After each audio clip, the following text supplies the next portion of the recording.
Isinailalim na sa inquest proceedings si Police Staff Sergeant Bonifacio Saicon ng Sibulan Municipal Police Station ngayong araw sa Negros Oriental. Maalala noong Biyernes alas 9:35 ng gabi nasa Sub-Resto Bar sina Police Captain Jose Edrohel Simafranca, hepe ng Sibulan Municipal Police Station, Police Senior Master Sergeant Tristan Chua, Patrolman Ray Albert Temblor at Police Staff Sergeant Bonifacio Saicon. Sa CCTV footage ng Resto Bar, nakitang umupo si Chila May Dinawanaw sa tabi ni Simafranca at matapos ang ilang minuto, tumayo si Saicon at binaril si Dinawanaw. Lumabas si Saicon ngunit bumalik ito at muling binaril sa ulo si Dinawanaw. Doon pa lamang nag-react ang tatlong pulis na kasama ni Saicon at sumama sa kanya papalabas sa Resto Bar. Sumakay ang mga pulis sa sasakyan ni Simafranca ngunit binaril ni Saicon ang mga pulis sa loob. Tumakas si Saicon ngunit kusa ring nag-surrender sa Tanhay City Police Station alas 10:40 ng gabi.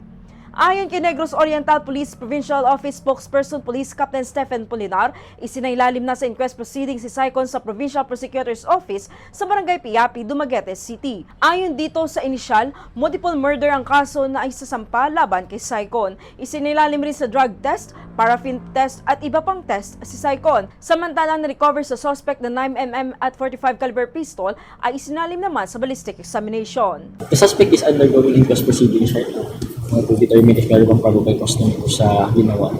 So, we are still waiting kung ano ba yung naging result ng inquest proceedings and kung ano ba yung nakita ng prosecutor na pwedeng file. Actually, the first case na ipapile natin sa kanya is multiple murder. Mula rito sa Bombo Radyo Bacolod, ito si Bombo Macy of Famen. This is Bombo Radyo Philippines, the #1 and most trusted source of news and information. Basta Radyo. Bombo!